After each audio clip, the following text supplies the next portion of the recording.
We know how much you guys love listening to our stories, but did you know you can also listen to more stories, books, and podcasts on audible.com? Say what? Listeners of Storylords might enjoy the comedy sci-fi series Dungeon Crawler Carl. It's about a regular guy named Carl who's thrown into a big old dungeon crawl to save humanity from aliens, which are real. Do your own research. And I've been listening to the High Republic Star Wars series for months now. And I've been listening to... I am partial to iRobot Okay, go, your turn. because it helps me set my boundaries with organic beings. I like to read magazines that judge people's decorating tastes. Oh yes, okay, you go. Do they do those? Audible lets you listen to your favorite series while you're driving or just chilling at home at any speed you want. And there's tons of books and types of literature to choose from. I like the book. That's audibletrial.com/storylords. Sign up for a trial today and help support your boys, the Storylords. Aww.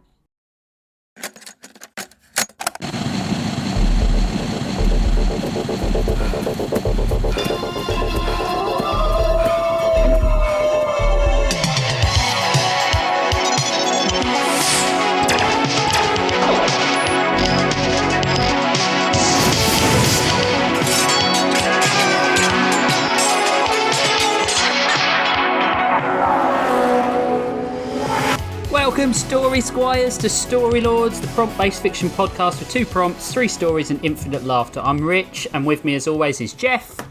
Hey everybody. And Josh. Hey, what's up? I'm just trying to make sure I don't stop recording here. Uh-oh. We're good, we're fine, be everything's fine. Shut the fuck up. Yeah. This week our prompts were, what were they? Scrolls and Courtrooms. And boy, did I get both of them good this time, everybody. I'm excited. Ooh. I believe it. It's bullshit, but I believe it. But I believe it. I said it twice to convince myself, that's why. This week we have been talking about how sort of different our stories are. Although you, Josh, said yours was just batshit insane, like the insanest thing you've ever written. Yeah, I always think that, though, because in my back of my head, I'm like, you're just an unwell person, you know? I mean, no. You just, You're good. it's bullshit, but I believe it. But before we start, just want to say a big thank you to everyone who turned up for our quarterly hangout on this past Saturday. It was really good. It was really funny. Yeah. Everybody was super cool and super funny, and we had Yeah. like a great time. And we're not just saying that. We have been talking about the fact that everyone was super cool and super funny all week. Yeah. So, well, all week. All 3 days. Oh, it feels like 2 weeks. It does feel like a long time, I'm not gonna lie. Were you okay the next day, Jeff? I was alright. Yeah, I was fine. I told Crystal I had a hangover in my shoulders because I slept wrong. Yeah. It's just in my shoulders. Yeah, it's just in my shoulders. If only some wife would, like, massage them. I got a hangover in my peeps, too. I'm just saying. In my wiener. I got woken up 3 hours after I went back to bed. Oh, God. Yeah, so I had a tired day the next day, but it was fine. From your walking, living hangover. Have I told you guys that he is obsessed with Gladiators? Like the TV show Gladiators? Yeah, you said that he Like was American Gladiators? Yeah, but not, because it's not American. Yeah, it's not American. You told us he was upset that no one got killed by a lion. That's cool. Because he's learning about the Roman Empire at the moment. Right. So he was like, oh, gladiators. And then when someone fell off one of the platforms, he was like, so they're dead, right? And then we were like, no. And he was like, huh? He's gonna be disappointed because they didn't kill gladiators like willy-nilly back then. No. They were like valuable. Yeah, like wrestlers. slaves. They were big money earners, exactly. yeah. Yeah. So they wouldn't kill them. They'd put you out to pasture with a lion or something if you became like Hulk Hogan and tried to fucking union bust. Yeah. Maybe That's what they should have done with him, honestly. I too watched WrestleMania 9. That was the one where he fought Yokozuna. I remember Las Vegas. I remember Yokozuna. Horrible stereotype though he was. He was Japanese. Yeah. Well, I don't understand. So it's okay when they do it. It's okay when they say it's okay when Vince McMahon makes them do it. It's fine. He could have been like Polynesian or who knows what he. I'm pretty sure he was actually. I think he was from Hawaii. Yeah, I don't think he was Japanese. But whatever. Vince McMahon. Have you seen that Vince McMahon documentary? It's very, very good. No, I don't want to look at him. No. He's weird. He makes like me sick to look at. Yeah. He's got like a lot of sweat. Yeah. People use that gif all the time of him crying and like putting his hand up. And I'm like, what emotion is this supposed to evoke? He's an actor. He's acting. His fucking plastic ass unmoving face. What am I supposed to feel here? Fucking confusion. Yeah. Yeah. Sexual confusion. What? Right. What? On that note, let's speaking of sexual confusion. Let's head over to Daranos. Okay. My story this week is called Law and Hoarder. Like whore, like a whore. I knew. Yeah. You got it. We got it. Clang! The heavy metallic cell doors shut behind Squib and Ugla. Across from them, Dant and the Red Queen were in a larger cell, probably meant for like orcs or something, I don't know. Their weapons had been confiscated along with any potions and any weed they had on them, proving cops in this time period were just as bogus as cops in any time period. Nothing gets their micro-peens harder than finding a bag of wizard weed, or a donut, or a black kid in a hoodie, or a black kid in a tuxedo, or a black kid in a t-shirt, or a black kid standing in front of his washing machine washing all of his clothes, or spousal abuse. True. Amen. They fucking love that. They fucking, yeah. More than donuts. Ah, man, Squib began to whine. Now we're gonna have to get prison tattoos and join one of those racist groups so that we don't get passed around like Dolcalax at a Billy Joel concert. Billy Joel! I guess I put 2 jokes in from Saturday. Ugla skewed her face and looked at Squib. I think you're pretty safe, Squib, she said, rolling her eyes. You don't know that! He screamed, feetally rocking back and forth. I'm Twinkalicious! That is the term they use. Where's the whore? Dant asked bluntly. Axe was nowhere to be seen. The cells were large enough to accommodate her and her massive dairy melons, but she was noticeably absent. She's probably being sold to some sex gang. I just hope she takes enough of a pounding to give us some time to think of an escape plan before they start eyeing us up like a sexy turkey on Fucksgiving. At least buy us enough time to loosen our various holes, Squib said, still fetally rocking. Nobody is loosening any of their holes, Ugla snapped back. Especially you, Squib. You fart in your sleep, and it sounds like a ghost yawning. Wow, amazingly disgusting, the Red Queen said, trying to move one of the bars in the cell. Strong hero Dant, do you think you can bend these bars? No problem, your queeniness, Dant said. He gripped one of the bars with both hands and used his exoskeletal muscles to rend the bar from its joint. He groaned as he pulled. Damn, I can't bend them. They're made out of some kind of metal or something, Dant said disappointedly. A valiant effort, my black friend, the Red Queen said. Whoa. Are we doing racist things already? Hold on, let me carve some questionable runes into my sleeveless boner cycle jacket. Stop, Olivia assured. You're forgetting we all have an ace up our sleeves. Our extremely cavernous, sexually unfulfilling orises, Squib said. Sandals, Ugla said simultaneously. Mew! A small calico cat mewed at a wooden door deep within the dungeon. From the other side, she could hear a telltale scratching of another cat, as if it were 4 a.m. and you had to get up to travel in an hour.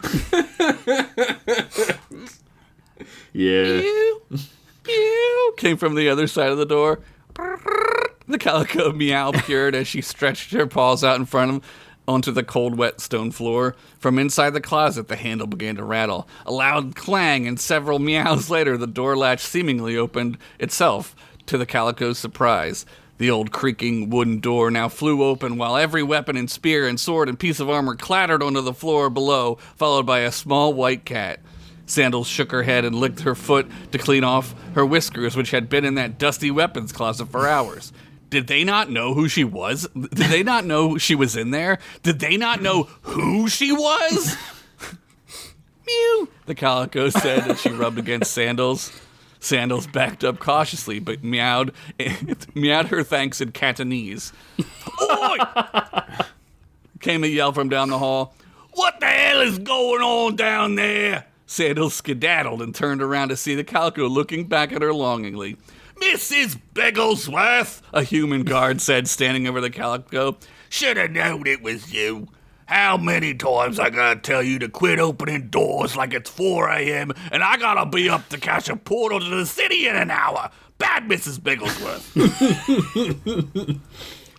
Sandals made her way upward through what was a very old but yet very new castle. She admired the drapes and thought about how nice it would be to climb up them. She tested out an ancient couch that had the finest carvings on it. What she wouldn't give to scratch her own carvings into this supple and easily destructible wood. She even found a random sock in a hallway that a maid must have dropped. She made sure to piss on that, not knowing if she'd get a chance to on her way back out.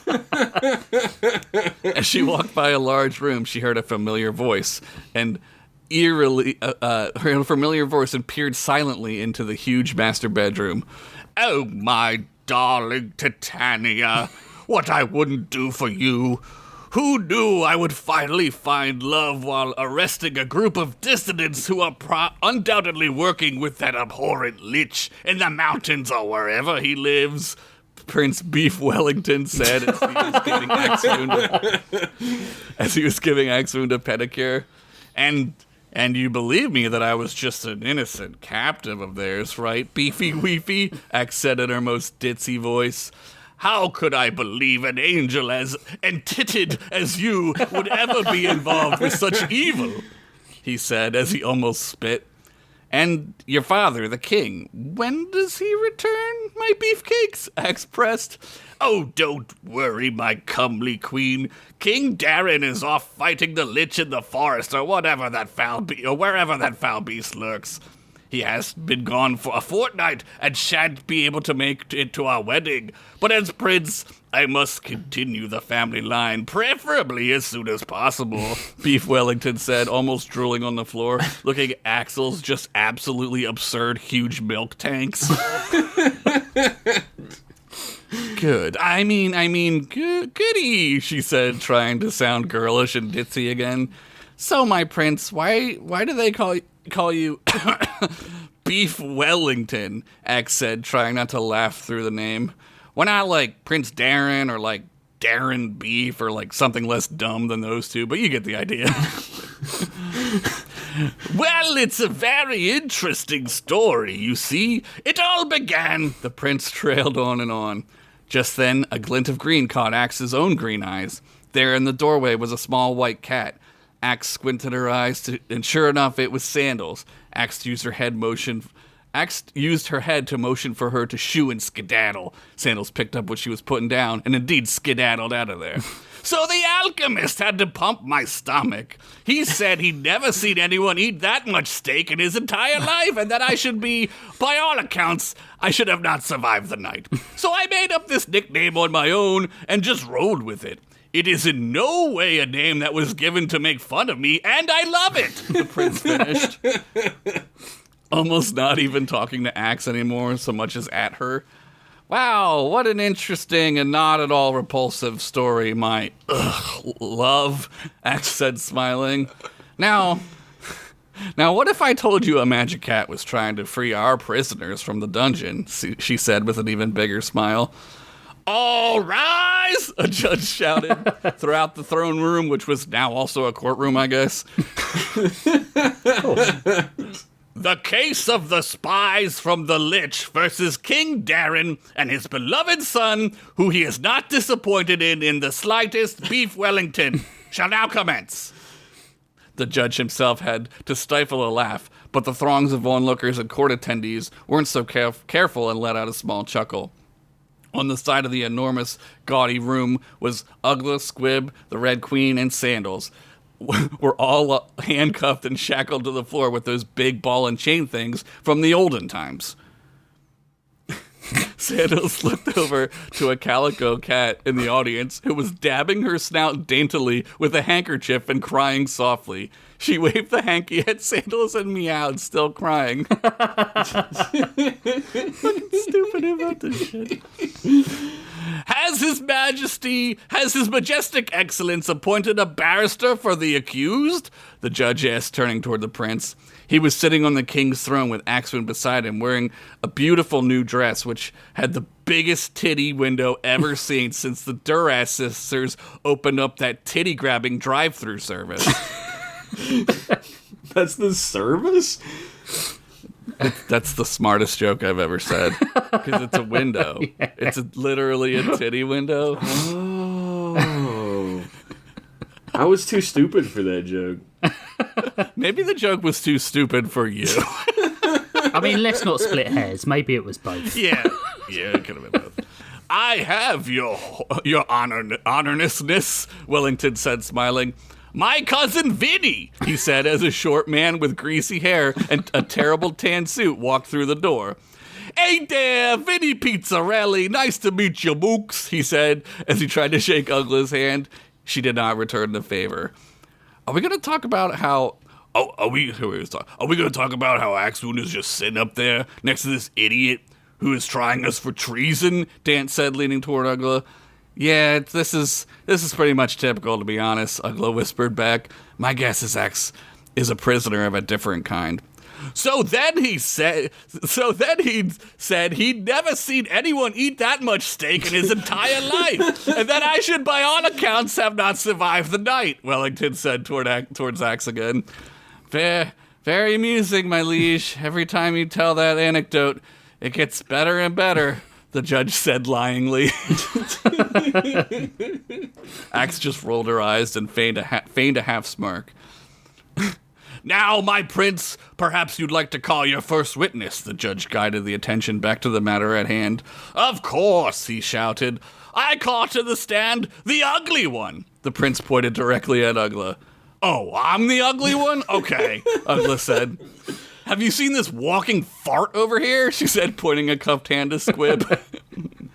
Ugla took her seat in a witness box that was usually used by the court jesters as a dunk tank, but had been modified for this farce of a trial. Please state your name, Wellington said, hamming up his lawyering. Winnie Wisenstein, Ugla said curtly. What kind of name is that? The prince pressed. What kind of name is Queef Smellington? Ugla replied swiftly. Shouted some dude from the back of the throne room. Do you have such a stupid name, perchance, because perchance you are perchance a spy? Wellington shouted with a flourish of his cloak. He reached into his cloak and pulled out a scroll. As we all know, he went on, one of Daranos's earliest and greatest brain havers, the great Circulatio, once said, and I do the quote, breaking the law is bad, and bad things are not good. By breaking the law, you are not good. I have no further questions, he said, handing the scroll over to the judge. Your Highness, the judge turned the scroll sideways. This is just the menu to White Castle, the meat joint you had to get your stomach pumped from because you gorged yourself on all that meat that one time. Enter it into the evidence under Exhibit B for beefitude, the prince said as he sashayed back to his seat. Mr. Pizzarelli, your witness, the judge nodded toward the pizza lawyer. Thank yous, your honors. I call to the stand Mrs. Bigglesworth. He said firmly as the audience gasped. The calico cat calmly strutted up to the witness tank and took her dainty cutie seat like a cutie baby. This is so good. Mrs. Bigglesworth, if that is your real name, Tell us what yous were doing there in the dungeons on the day of approximately yesterday's, will ya? I wrote the mayor. The mayor said. I'm keeping it. I don't care. The lawyer said, mew, mew, mew, mew, mew, mew, mew, mew. Mrs. Bigglesworth replied, mew, mew, mew, mew, mew, mew, mew, mew, mew, mew, mew, mew, mew, mew. Well, there you have it, folks. No further questions, Your Honorman, Vinny said as he took his seat next to the defendants. He nodded at Ugla reassuringly.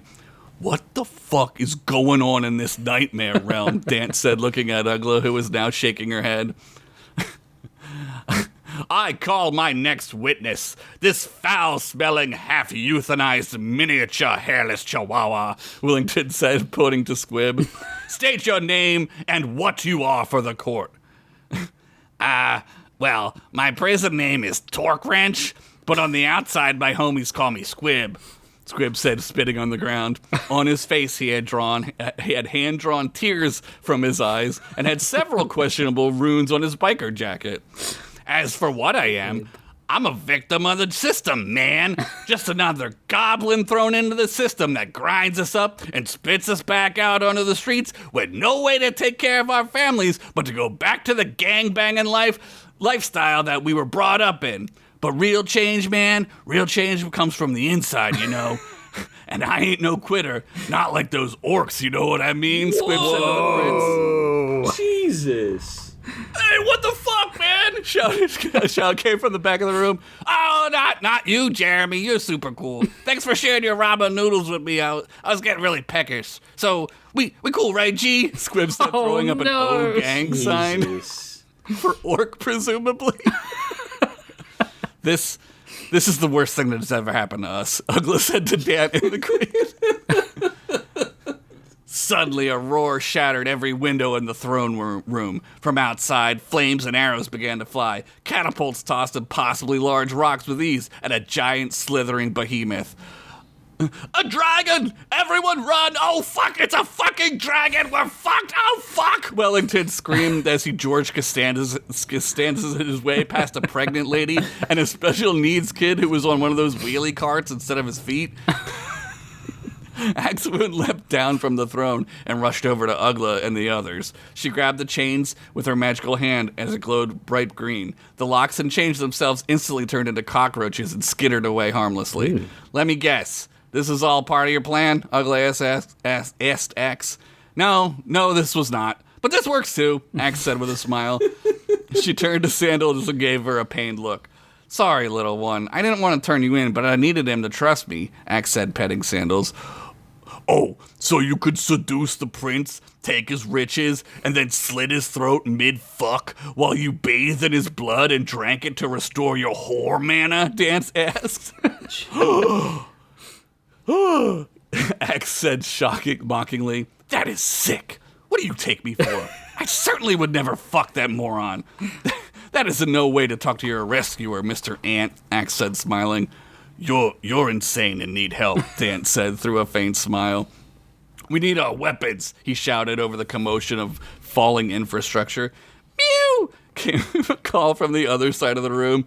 There, dragging a satchel full of weapons, was Mrs. Bigglesworth. Mrs. B, you son of a bitch, Dance said, throwing it over his shoulder and petting her. The building was collapsing all around them. Dust and debris were falling from the very old and now very fragile ceiling. Where once there was intricate art and works of genius was now cracks and spots where the plaster had fallen away. The crew grabbed their weapons and were just about to head into the fray when the ceiling finally collapsed. Most of it collapsed inward, but it seemed like it was peeled back like a can of succulent peaches. I love peaches. There, above them, roared not a dragon, but a 200-foot-tall, fire-breathing leech. Ooh. Oh, what the fuck is this now? Dan said. I agree. We have to help these poor people, the Red Queen said. She reached over to a dead guard and grabbed his pike. She did a sick Darth Maul-style spin and grabbed a second one for her other set of arms. Damn, that was sick, Squib said, hiding behind Ugla. As the leech saw them, it lunged its sick wet head backward and then slammed it forward in an attempt to get at their sweet blood juices. The gang managed to dive out of the way. Squib flew backwards like a rag doll, only to be caught by Jeremy the orc. I owe you one, Jer, he said sincerely. Maybe we can learn to love each other after all. Ugla was using sandals and her staff to direct the giant leech over to her direction. Dan and the Red Queen were now skittering atop the creature and hacking away at its wet, viscous flesh. The sound of wet flip-flops smacked through the air with every bloody hit. Axe just simply stared up at the creature and smiled. Then the creature turned and seemed to smile back at her. She closed her eyes and breathed out a heavy sigh. The giant leech lunged and opened its circular, toothy maw, and with a crash came barreling down onto Axefood. Its body followed its head and crashed through stone and wood and glass. Axe, no! Oh no, what are we gonna do? Oh well, Dan said. Still hacking away at the monster. The monster reared up its head again and took aim at Ugla. She held out sandals who glowed a blue power in her staff, which was ready to fire a magma bolt. The leech leaned forward and then stopped. A gurgle came from deep within its guts like it ate ice cream the night before recording and had to deal with some chronic buditis. Look. Mistakes were made. Ugla braced for the worst, and then something even worse happened. From within the monster, Axewoom came shooting out of its midsection. A torrent of blood and viscera covered Ugla and anyone unfortunate enough to be near. In her hand, she raised her cold steel blue axe as it surged with power. Her eyes glowed green like she was that one hot Green Lantern. You know the one. Hal Jordan. Hal... Yeah, Mysterio. Sinestro. The Sinestro. Mysterio, my favorite Green Lantern. What's the guy, the Poozer guy? Him. Oh, Kilowog. Yeah. He's my favorite. He's cool. Son of a bitch, Ugla said, as a wave of mucousy thick blood hit her like she was vacationing at the New Jersey shore. With a thud, Axe landed on her feet as the corpse of the leech flailed once or twice, only to come crashing down outside the caved-in wall it had just made a hole in. Outside, the entire army of men and orcs cheered. The gang climbed up on top of the beast and slid down its greasy carcass like a slide from a nightmare. There, in front of them, was King Darren himself. Well, what do we have here? All hail the saviors of Grawl! The saviors of Darados, he shouted. The whole army let out a round of huzzahs. Huzzah! Well, Huzzah! Thank you, Army. Well, this has been the worst day of my life. I'm going to the brothel, Dad said, turning back toward the city. Same, Axe said, following him, still dripping purple and red blood and pulped meat behind her. To be continued. What's going to happen at the brothel? Next episode, I assume. Next episode, it just goes straight up rated X. When There's no more rated R here. Brothel prompt that is by Yeah, when do we get our... Yeah. Mitch Rasters. I think actually someone had that name for a little while. Yeah, that was great. I'm never not entertained by your, like, circling into even more and more absurdity as things go on. Like, I think you've hit the plateau of how funny it can be, and then you just go up another couple of levels.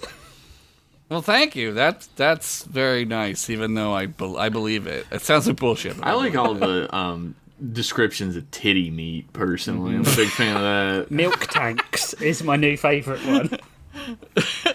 I just want a I'm Twinkalicious shirt from I'm Squib Twinkalicious is it. good. It's just the I'm Knuff fucking hoodie, but it says I'm Twinkalicious on it. Yeah. Squib is an absolute D-bag, but I do love him dearly. Like, he's that. Can he and the entire race of orcs put aside their differences finally?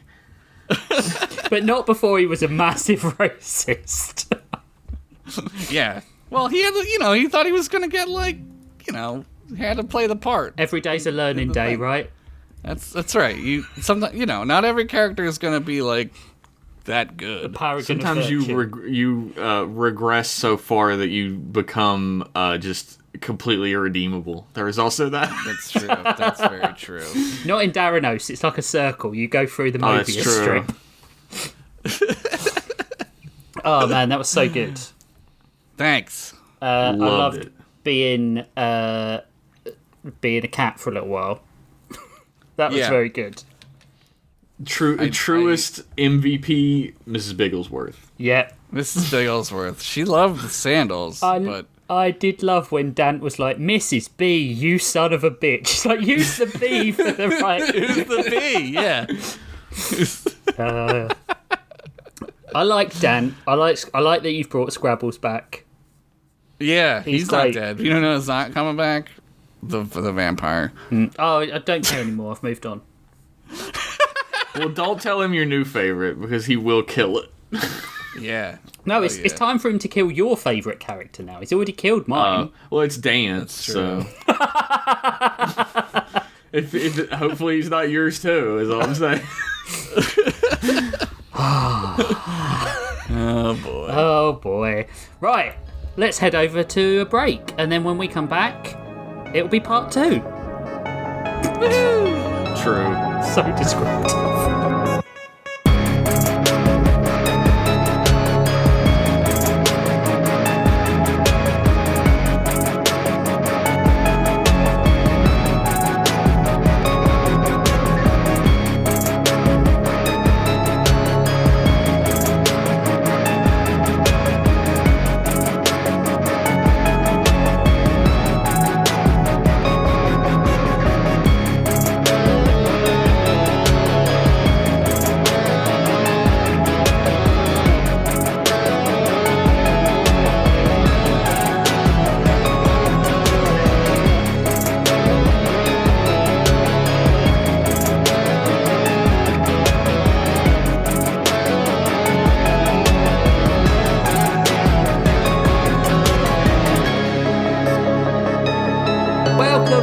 Everyone, how you doing? How was the break? You can't answer, and to be honest, I don't really care.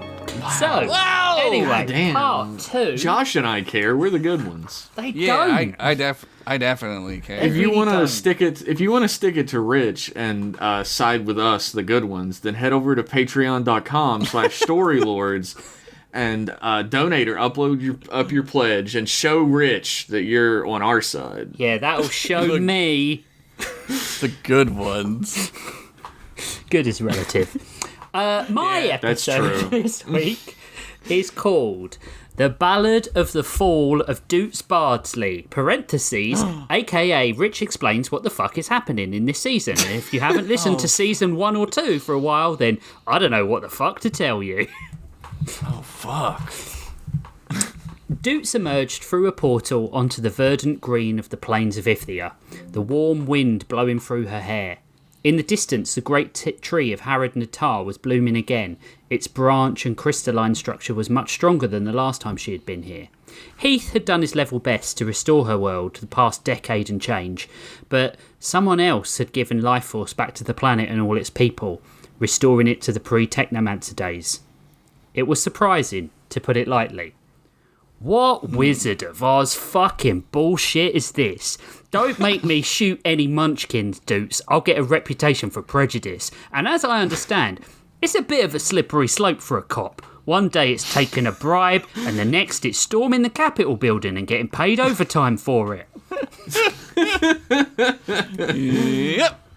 It was Brad Atchie, still reeling from shooting his demon cop partner who had tried to mutilate him brutally, which honestly still made him one of the top 5 officers in the NYPD.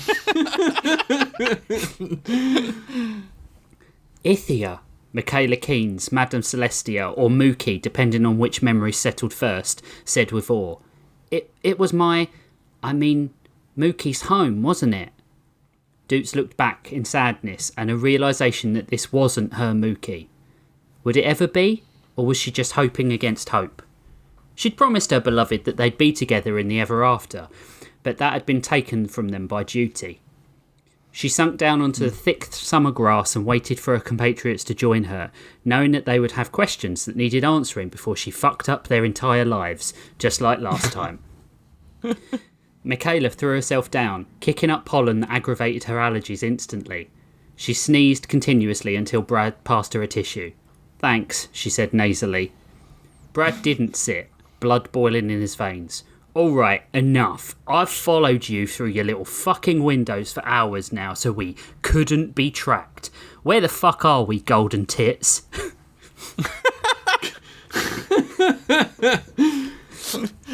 Doots pulled her keytar round to the front and reached into a pocket to pull out a long scroll of parchment. "I'm not great at stories or exposition in general, but I have been writing it as a ballad. I feel exposition is more acceptable in rhyme." "Oh, exciting," Michaela sat forward. "I've gone fucking mad," Brad rubbed his eyes. If you start singing Wonderwall, I'm going to shoot you in the face, all right?"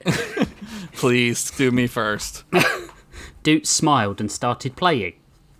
She walked in halls of endless suns, her doublet rich in wine, her body lit with living light, her buttocks near divine. That's only the first rhyming couplet. This is gonna be good. A bard of hope, a scourge of dark, whose voice could raise the sky, with tongue and keytar sharp enough to make an incel cry. Mythos hailed her radiant form, a legend newly spun, a goddess born at the start of all, who was holier than your mum. Yeah! Freebird! All knew her tale, for every world had trembled at its close, how she and all her treasured fam had faced their final foe. The battle had been arduous, fought over many planes, of realities colliding over a dickhead's vicious pains. They all entered separately, each from own dimension, as if bringing them together was the author's late intention. Nice. Lionel, Meta. Lionel, the bunker boy, made of Cheeto dust and fear, who'd faint at sight of movie blood, but was more than he'd appear. He smuggled out an AI watch, true love upon his wrist, proving geeks will date a sex bot before a girl had ever been kissed. He lost her to the technomancer, yet heartbreak made him stay, and so became the bravest fool to stagger into day. Grissom Graves, the Duke of Lead, all pecs and little mind, a cowboy priest of bullets, Arnie and John Wayne combined. His people cold, his faith in ash, his sermons came in lead, because nothing says redemption like 40 bullets to the head. He bullied Lionel daily, yet would die to guard his back. The man with golden loyalty, but morals dipped in black. Ludwig Squidlord, Krakenite, fought to free his kind. Though diminutive in size, he was gargantuan in mind. With 8 limbs and a toolbox, he fought the technomancer's clutches. When tentacle pleasure in your mum, she would have to leave on crutches.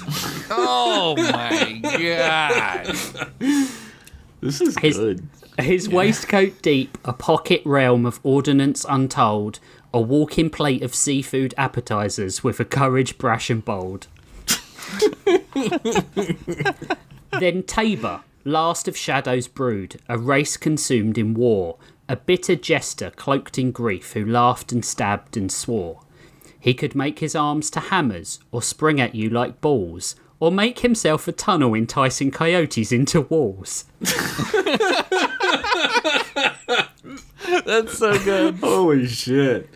Cartoon physics made to flesh with gallows humour dark. He grinned while impaling enemies with a joke of pure black snark. Blotch, the drunken cudgel swinger, shell of orange slime, a bar fight given human shape, a curse word dressed in grime. Her bones like glow sticks floated loose, a neon frame of green.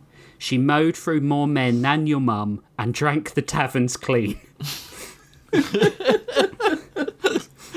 Her partner, Barthor, frogman true, had croaked by Lich's hand, so Blotch made grief a battle hymn, and vengeance her only plan. Tamia, Otaku's fever dream, a ninja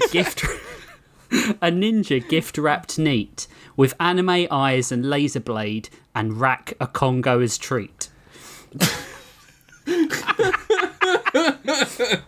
She found her sword inside a ship and thought it scrap most bland, but pulled a spirit sensei trapped and wore him round her hand. Hijoki, noble master race, sock of wisdom and disdain, bonded like a family, their demons swiftly slain. And Heath, the child of entropy, future technomancer's seed, yet pure reform, untainted bot, a contradiction's creed. No mask of skull, no tendrils black, no horn to mar their brow, a being clean, an honest heart that ever was allowed. Should have been a devil's heir, a rot, a cursed freak. Instead, he was like Data, an honourable little geek. Stoker came, a moth immense, in gown of blushing pink. He feasted from the rubbish heaps, liver pickled by the drink. His years in limbo cracked his mind, his reasoning long since left, the loss of his own beloved Doots that made his heart bereft. With ample wings, a muscle broad, a mess but yet so gallant, his Russian voice a last-minute addition due to lack of voicing talent.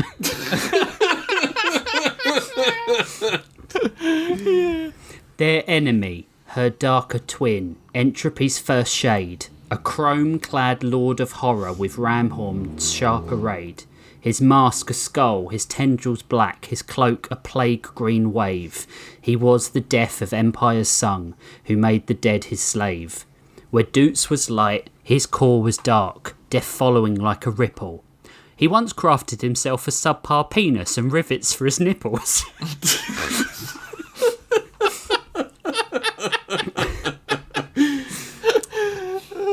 Their clash was felt in all the realms. No battle had been tougher.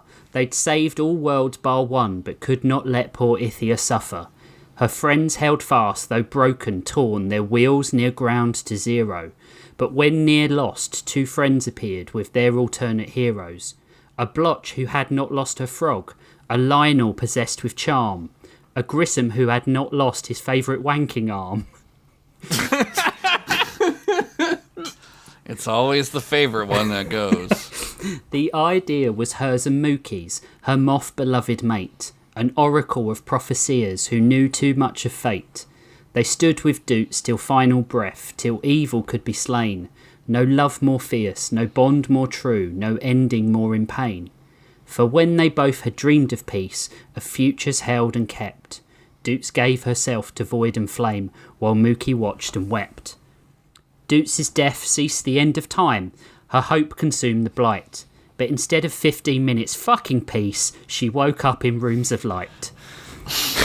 She met a council of her ilk, the summits of her kind, the greatest Doots of every world, immortal, fierce, refined. The council crowned her Doots of Doots, this cosmic crown's best jewel. An honour that would make your mother's...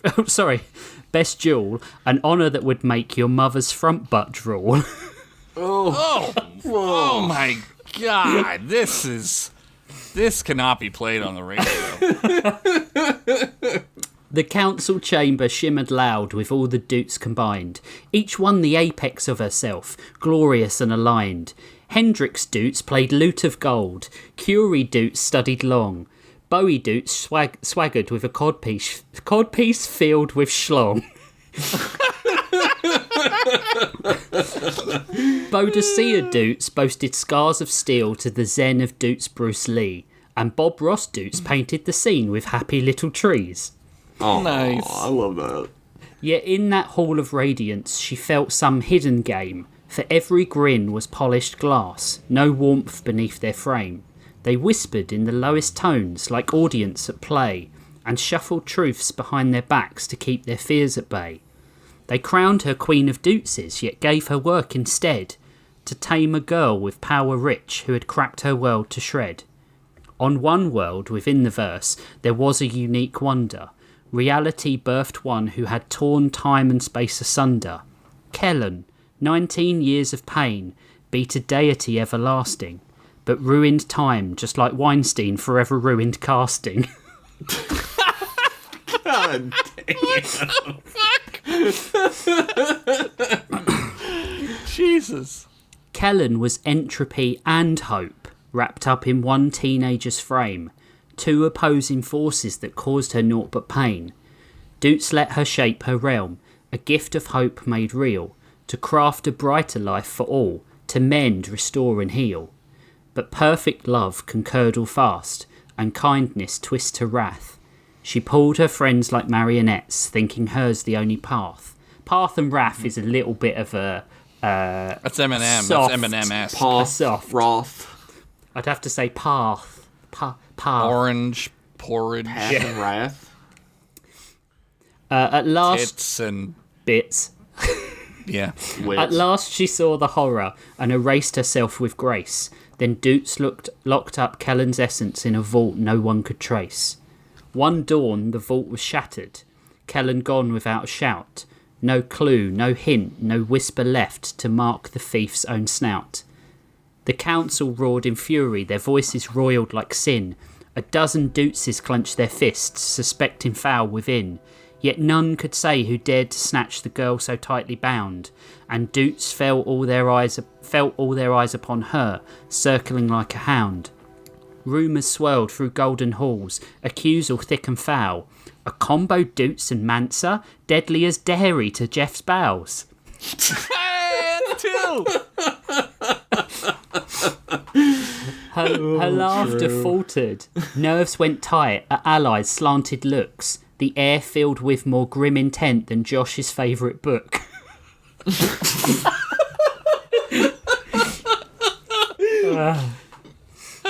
No word. Bridge to Terabithia? No words were true, no proofs were shown, yet Doots alone would bear the blame for Kellen's vanishing, a burden so unfair. The summons came, a trial set with marble floors anew, the council's chamber a kangaroo court like the one in Ghostbusters 2. The Scoleri brothers! Her peers, her alters, judges all, one voice like all the others, as much a chance of a fair trial as the Scoleri brothers. Though Doots had watched, had schemed, had guarded every lock and key, she was dragged to cosmic trial, bound by false decree. The council roared their charges out, each insult sharp as glass. They'd claimed she'd let her prisoner slip, she'd bungled this great task. One called her guardianship feeble, a Doots who'd gone astray. Accusations made her feel alone, like Musk on Father's Day. Oh well. Fuck him. Eat shit. They called her doublet out of style, her light a tacky trick, and muttered she was hope's last hope, a cruelty that felt sick. She tried to speak, to plead her case, to show she'd done her part, but every time her words began, they tore her voice apart. Bowie called her naive, Hendrix played a ditty, and Curie Doots complained at length how Doots showed too much titty. Unbelievable. You're just jealous, you fucking radioactive ass dudes.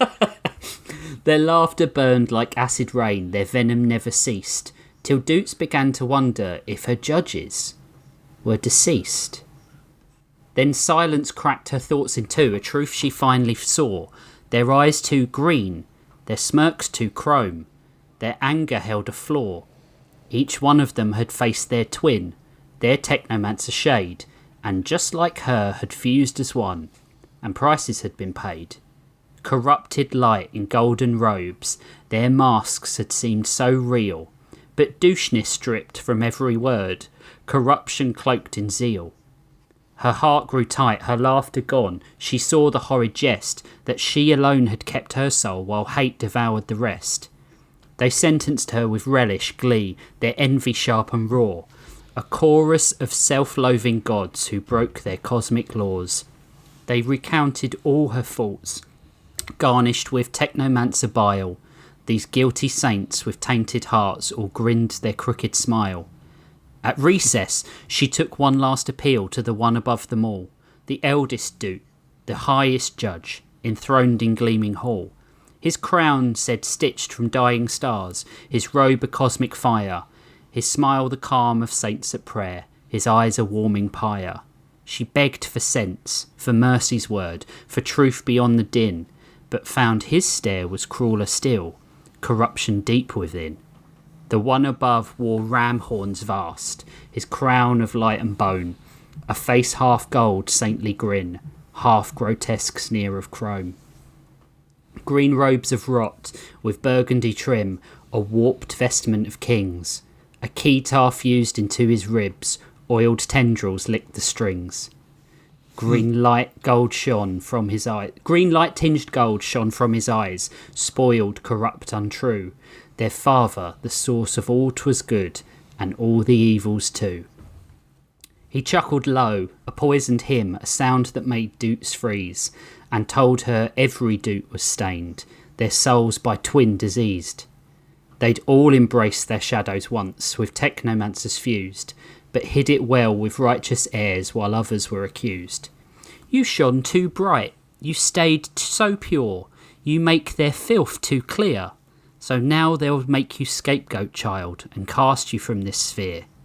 She begged him for an honest word, some justice left to see, but one above grinned and said, my children are all to me, the ones too twisted, black with rot, I cast back to their spheres. I call those children the Omni, who spread their pain for years. It wasn't theft that freed the girl, no escape did break her. I cast her out, like Malcolm, before madness did awake her. Doots's blood ran hot, her voice near broke, her breath a bitter flame. For now she saw the god of wounds had once worn Doots's own name.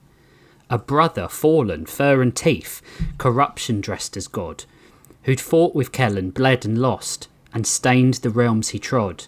The council hadn't got a clue, delusion near elective. Even the one above could not see that they were all defective. He narrowed eyes and studied Doots, confusion sharp and raw. Why she alone of all his brood had never fused with flaw? The technomancer's entropy had left her soul unscarred. No tendrils in her radiant form, no pure gold heart was marred. She smiled, though bitter, knowing why, her secret burning true. She'd kept her hope through Mookie's love, the light that pulled her through. The judgment struck, her sentence sealed, no jury by default. A sentence passed faster than that of Wahlberg's racially aggravated assaults. We're really going back here. I never forget. That's apparently. The council tore a rift through voids to cast her far away, a portal bright with fractured light, intended to betray. But through the fallen gods did step, their anger unconfined. Malcolm, Nestor, Yulin, Fenk, corruption unrefined. Malcolm, dog god of wounds, with tentacled tongue unfurled, led the pack with snarls of hate, his aim to end this world. Nestor followed, demonesque, his powder white brow clenched, claws raked the golden halls, his bloodlust would be quenched. Yulin drifted, limbs unbound, her face preserved like meat. Her neon code and silicon grin made all who saw retreat. Fenk loomed next, a bulbous fiend, on Doots this day he'd dine, feasting on their pain and fear, and any pastries he could find. Through gilded halls of Doots's they destroyed what father wrought, seeking Kellen's essence now, her power they had sought, but finding none, their fury turned on those who'd sat in light. The council's glory burned and fell beneath their vengeful might. Smoke and gold, chrome and song, the halls became a tomb, each Doot of every world interred, their arrogance, their doom. Tentacles tore at columns tall, perceived betrayal repaid. The place filled quick with desperate scream, no mercy was displayed. The fallen gods left ruin where the righteous once had stood, and silence marked the void they left, a world unmade of good. Doots watched the golden chamber twist, her peers undone by spite. The council crumbled as it burned, a ruining of light. Her mind flared with a simple plan, a path both sharp and clear. She dove into the portal's rift, getting the fuck out of here. With trembling hand, she closed the breach, the fallen trapped within. Their claws and hunger barred for now, much to their chagrin. Alone Doots drifted, fractured light, her powers partly tossed.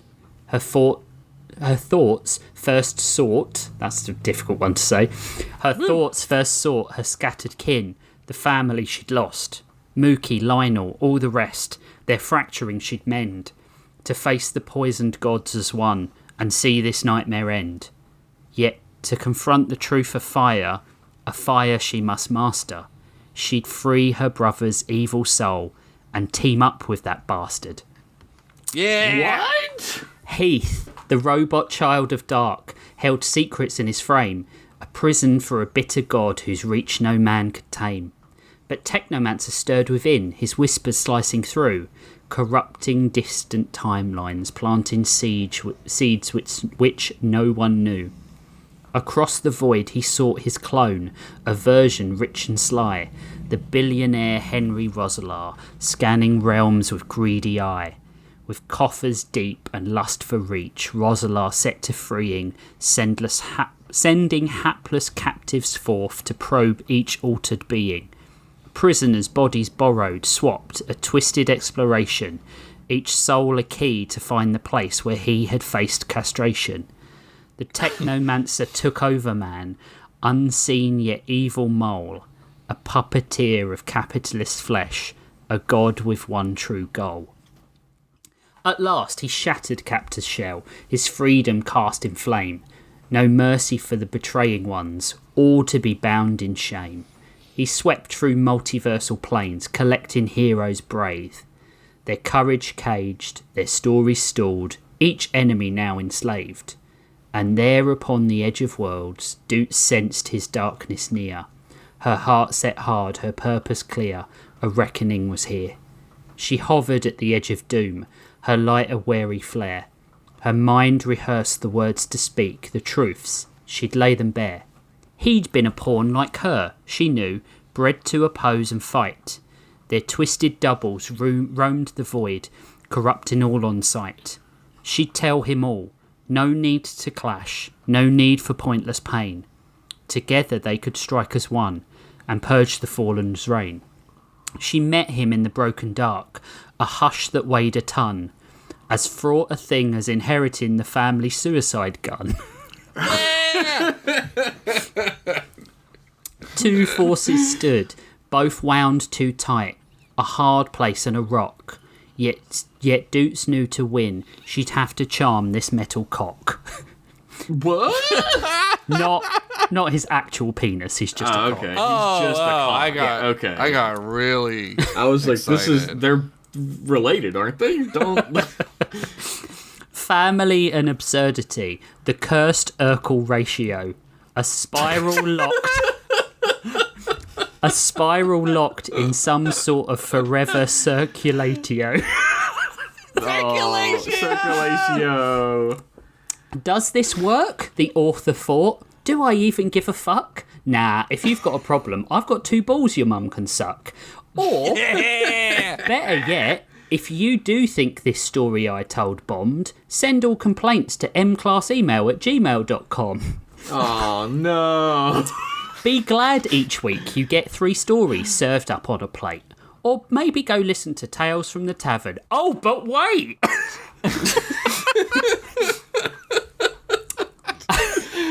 Got him. As Doots put down her keytar, wondering where that last verse came from, Michaela's eyes widened. So, admittedly, my brain might be as fucked as a buxom teen with a bead addiction at Mardi Gras, but...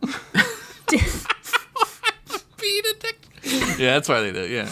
But didn't my past self, their friends, even you, Doots, spend years trying to put this Dr. Doomspag in a fucking grave? Please tell me you had that conversation and then cut his shitting Bagul head off. Bagul! I used Bagul. Also, Circulatio isn't a word. You're reaching a bit there, aren't you? It still won that round. It won the round, yeah. Hello, everyone, a voice called from the tree line. A green cloaked skeleton of chrome wearing a gingham apron was carrying a tray of what looked like small cakes iced grey. I thought you'd be. Brad whirled and shot the Technomancer 3 times before Doots ran to him and lowered the gun. Brad! He's not our enemy, Doots hissed as the Technomancer reformed his body with dark energy, closing the bullet holes in his body and apron like the T-1000 on Great British Bake Off.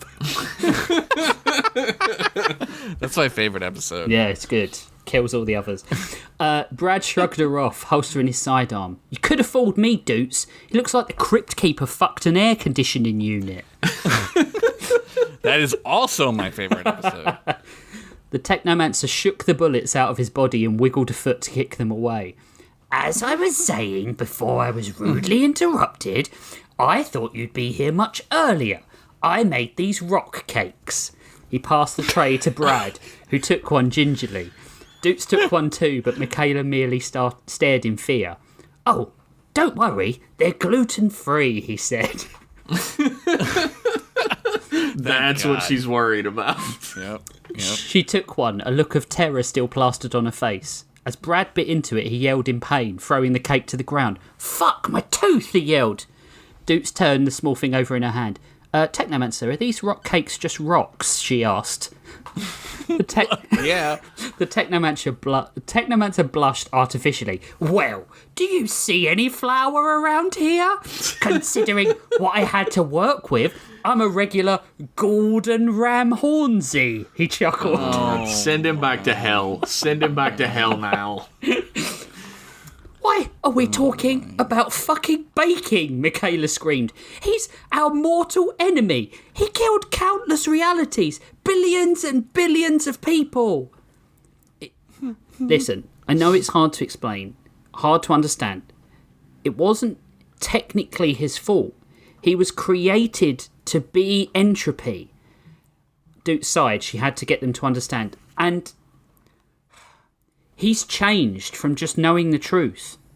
How did you get free? Brad asked. How did you travel between the worlds? The Technomancer put a hand to his chest and laughed. Well, funny story. I blew up an entire planet with a nuclear warhead. He's changed, though. He used a metallic... It's different.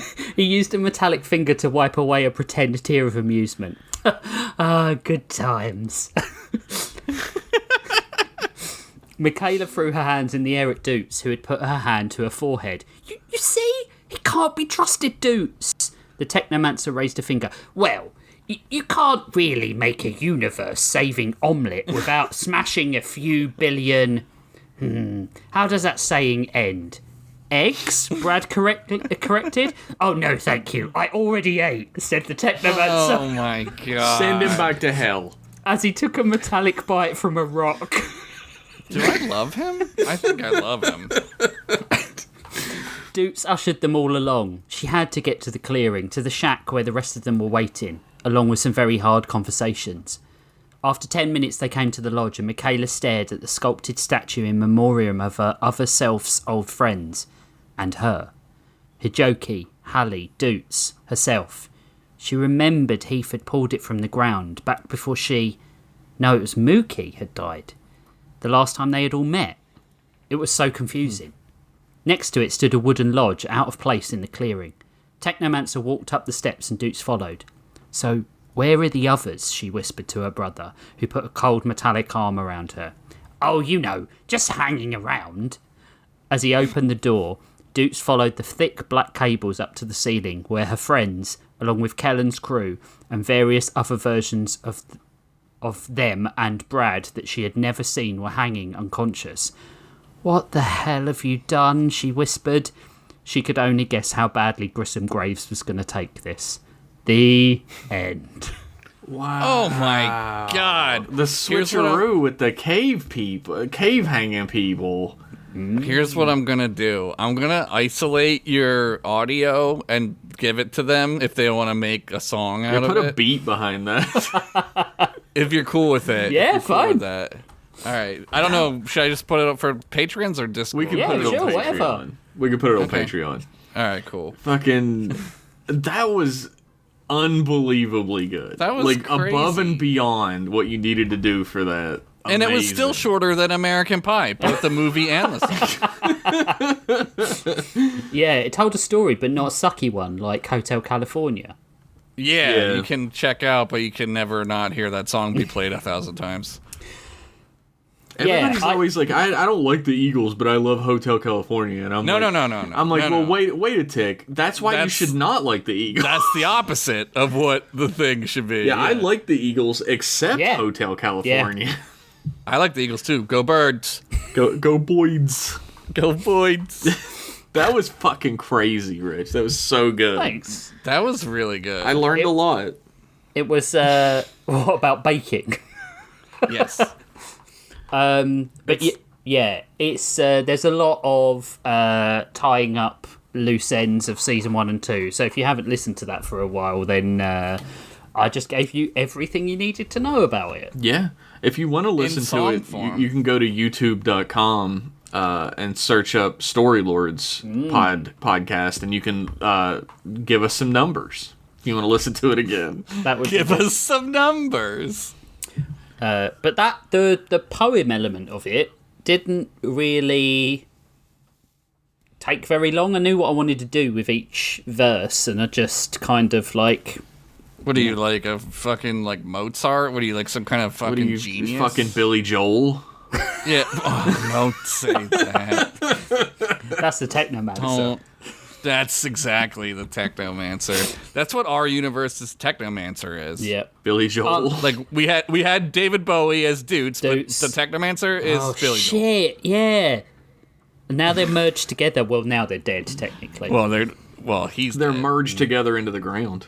I think Billy Joel is alive. no, let's hope in the not. story they would have had to merge no. together. I got hopeful that he wasn't.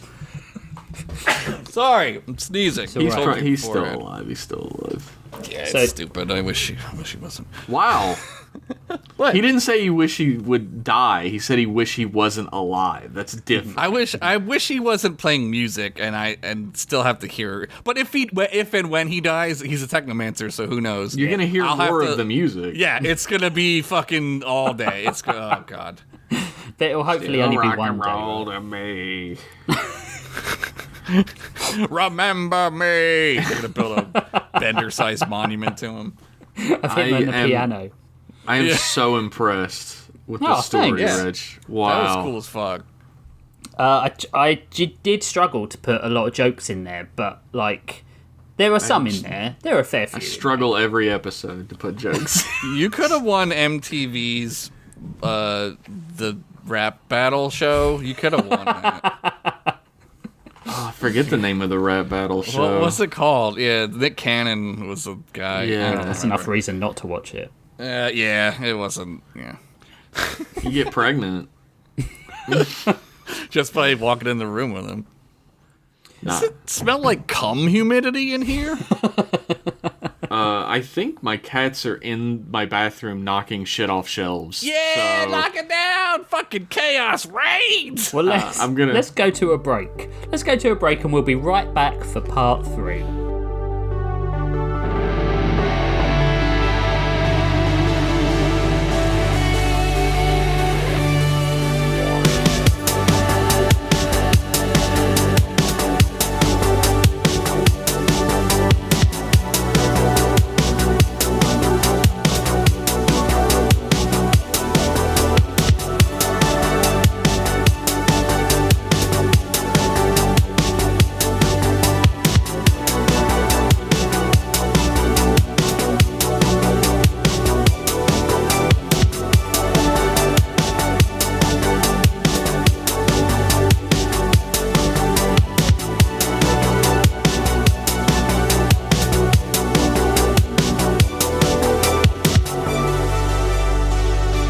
Welcome back, everyone. We had a little break there.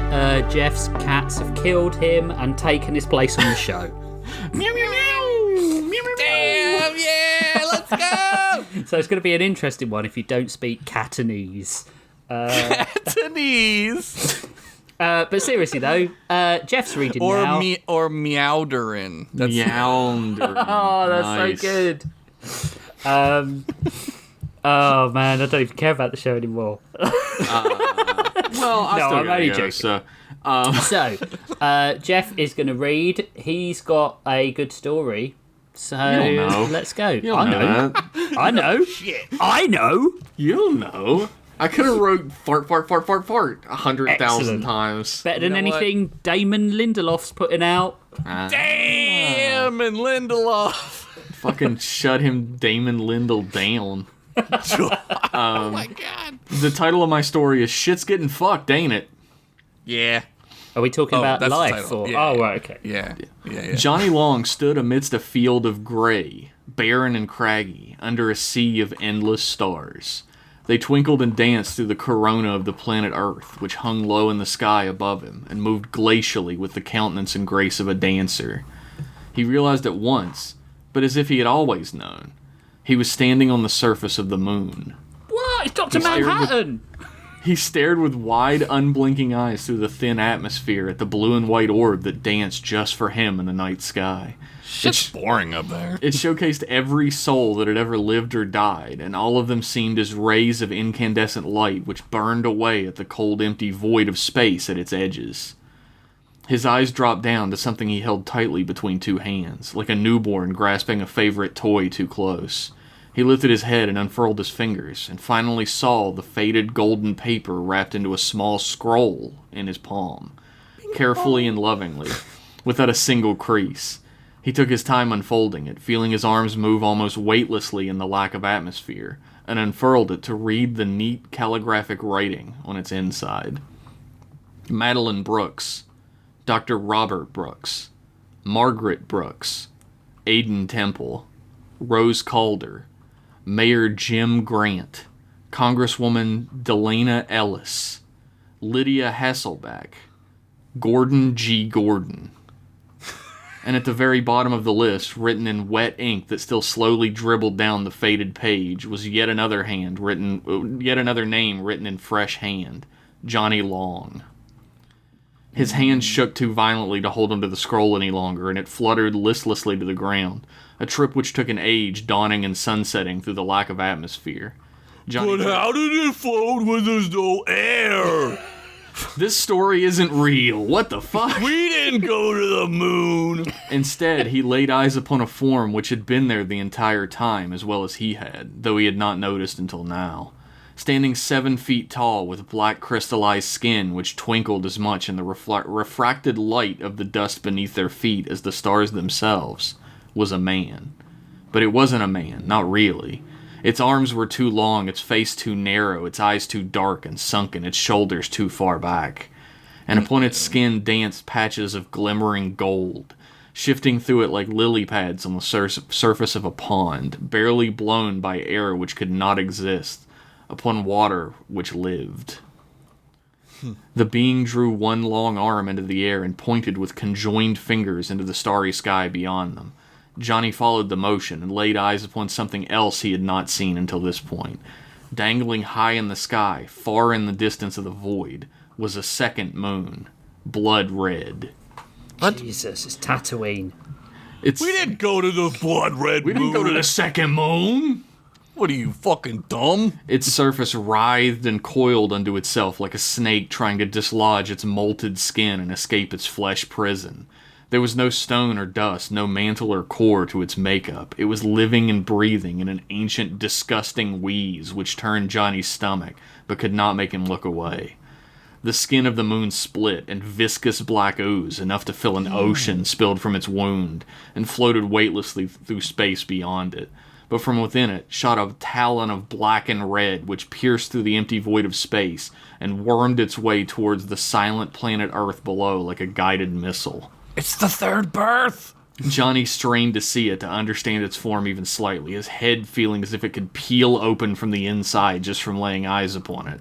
But even through the pain and that struggle, the memory of his nightmares were so clear and fresh in his mind that it was only moments before he saw exactly what was threatening to pierce his home.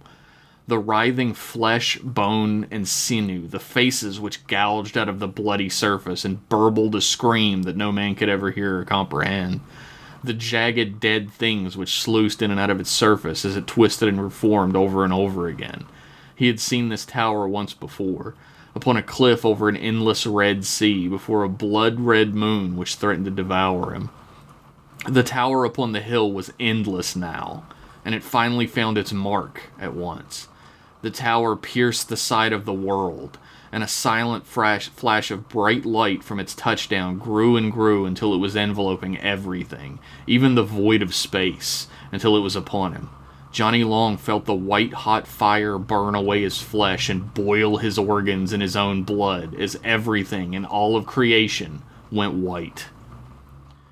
Beep, beep. The sound of a car horn shot Johnny from his nightmare all at once, his eyes wide and his arms flailing in sudden terror. To match Johnny, his what are you loud, doing in my living room? to match his loud, violent scream, the oncoming car's bright headlights slid off of his features, and the darkness inside of the old car finally came back to him all at once, along with reality.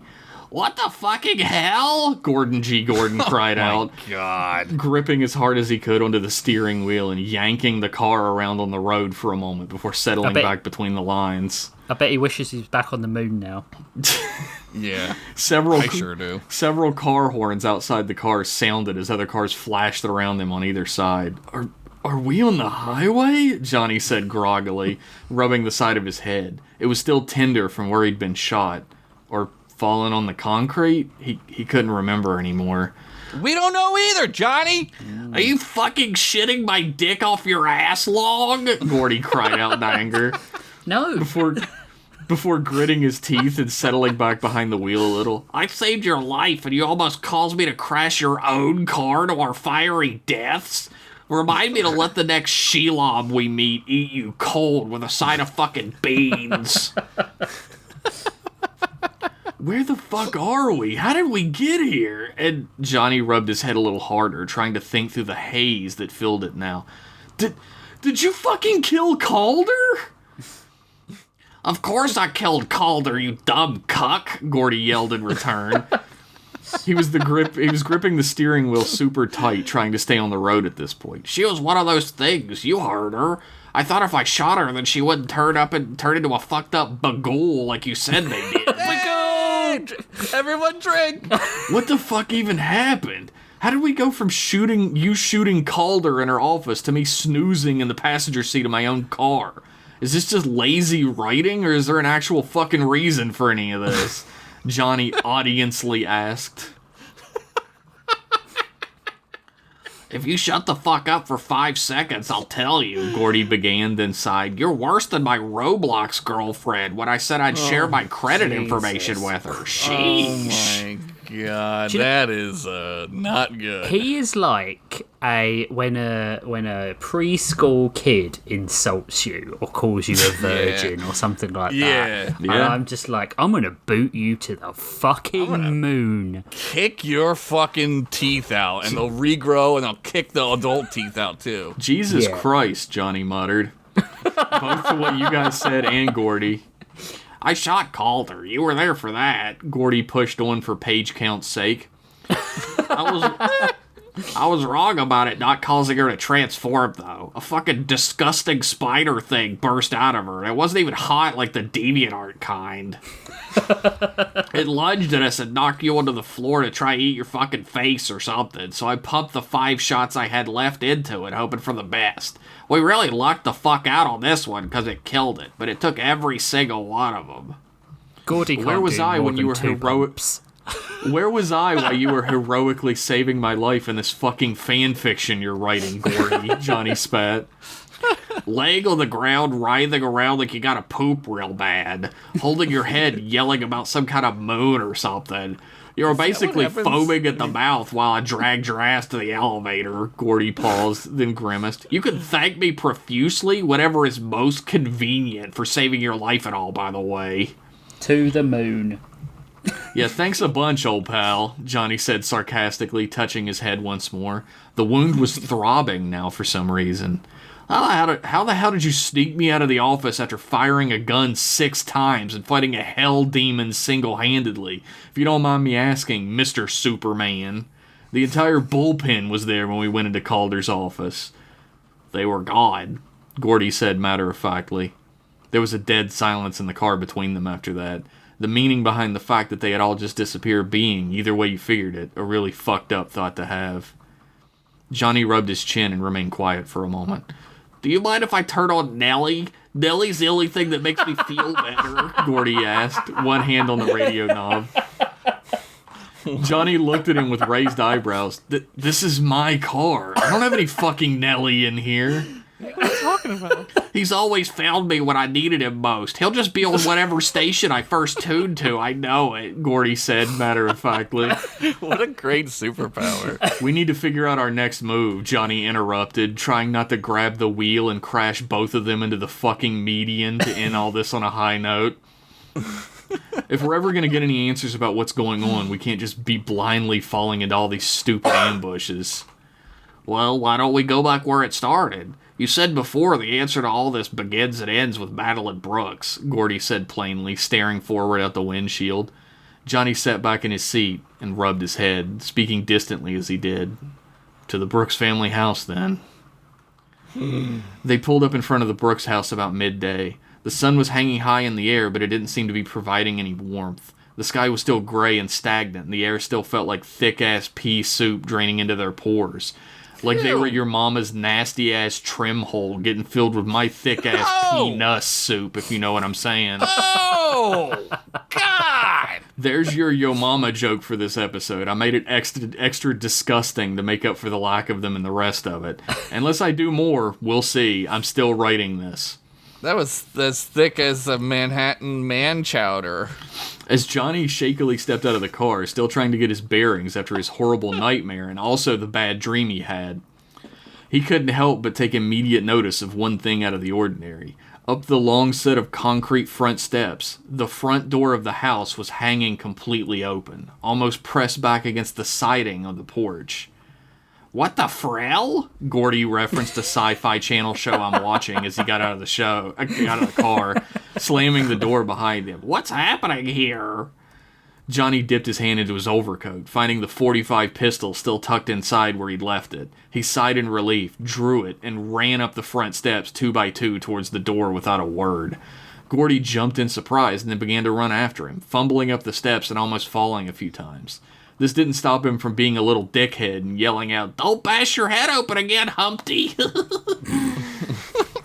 Nice reference, Gordy. Through the front door, Johnny went into familiar surroundings. Everything in the small foyer and seating area was exactly as it had been the first time he arrived. Empty-eyed, unhappy family photos. Tons of awards for various shit no one would care about in 10 years. Shag carpet, the works. Even the dining room was the same as he passed it, with its perfect place settings for 5 people. If he hadn't been running as fast as he was, he might have thought how out of place it seemed in a family of 4 to have 5 place settings. One's for Jesus. But rest assured he'd think about it later, probably, if I remembered it. Is this too many meta writer jokes or too few? I'm doing my best out here. Lean into it, man. Yeah, Go go nuts. for it. Johnny pushed past the den and ran full speed up the steps into the back of the house. Suddenly, things didn't look so perfectly kept any longer. The door to Madeline Brooks' room was half torn from its hinges and dangling out into the hallway, causing Johnny to stop running and start moving as slowly and spatially as he could. Gordy bashed into the back of him at full speed and bounced off of the much smaller but sturdier man like a cartoon character off of a trampoline.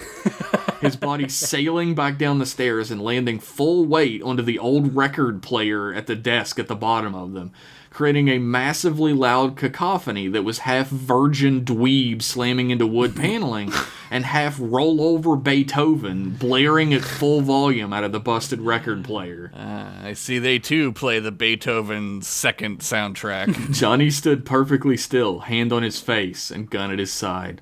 I'm sorry, Gordy cried out, tripping over himself a dozen times trying to climb out of the old upright record player, while also trying to get it to stop spouting the greatest hits of Chuck Berry. Oh, God! Gordy finally silenced the record and stood up, wiping glass shards off of his suit jacket and smiling sheepishly up at Johnny. Johnny wiped his hand down his face and looked to the skies for salvation from this fucking moron before raising his gun up again and moving towards Madeline's room. You heard we're here, so if there's a fucked up giant bat or some shit in there, just come out already. Silence. That's my worst nightmare. Johnny turned the corner to the bedroom, looking inside. There was a disarray of clothing and bedding laying all over the room, but nothing inside was broken. It looked much more like someone had purposefully thrown the room over to make it look like someone had broken in and rummaged or attacked, than it looked anything like a real attack. Johnny muttered to himself. I'll just stay down here, Gordy called up in a hushed whisper, rubbing the back of his head and shifting around in embarrassment. Johnny peered down the hallway toward the younger sister, Evelyn's room. The door to her room was also off one hinge and barely holding onto the other. But this time, something else stood out much more. Gigantic slashing marks in the surface of the wood, which grew thicker and more violent towards the hinges. One of the hinges was completely missing, just a gigantic jagged gouge mark on the wood next to it. Johnny raised his gun back up and slowly pushed down the hallway towards the door, eyes narrowed. But inside, whether thankfully or not, he found no one. The room inside was indeed ransacked over like the other, but the obvious signs of some kind of struggle overwrote any of the phony tossing about of clothes and furniture. Gashes in the floor and walls, knocked over bottles, the TV screen blown out. It was not only the signs of a struggle, but the signs of multiple people struggling against one. He grimaced. Or one cricket, man. The memory of the aged scroll from his dream suddenly flashed at the periphery of his mind. The entire Brooks family's names had been scrawled on it, except for one. Johnny burst out of the bedroom and ran down the stairs as fast as he could. Gordy, we have to get to the cellar in the field now, where we found Madeline Brooks before. Well, I was just about to say the same thing, Gordy said, bullshittingly, and took off at a run towards the front door, but passing the den, stopped dead in his tracks. What is it now? Johnny cried out, running into the den after him, thinking he had found a dead body or some other scene of unspeakable horror, since that's kind of how these stories keep going. Instead, Gordy was leaning over a TV set left on and turning up the volume. Hold on, this is one of my favorite shows. The theme song started playing on the screen, and he began to sing along. Da na na na na na na na. Turn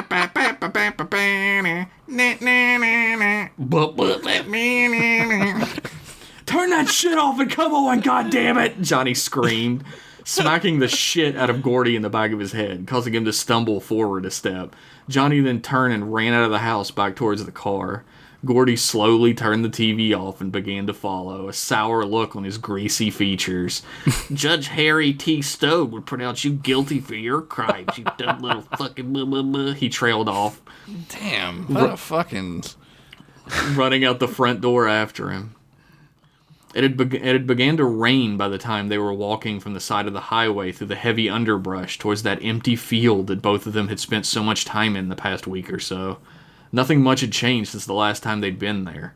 Police tape still fluttering, barely tethered in the wind around the perimeter of the cellar door, and the door was still propped up. The door was still propped up by two large 2x4 pieces of wood jammed into the earth at its side. There was still an eerie quiet in the distance between here and the houses where society had been partaken in. Johnny double-checked the gun in his inner jacket pocket. Still there, still loaded. He sighed a heavy, tired sigh of relief. Are we, sure we wanna go down there? This is probably like their nest, right? Gordy said with a shiver in his voice, his hands shoved into the pockets of his overly expensive white suit pants. Get in the hole, Gordy, Johnny said emotionlessly, then added, bet you never heard that one before paying before, huh? Hardy fucking har, Gordy said with a sneer. I've never paid a woman for sex, log. He paused a moment and then whispered under his breath, turning his head away, on purpose.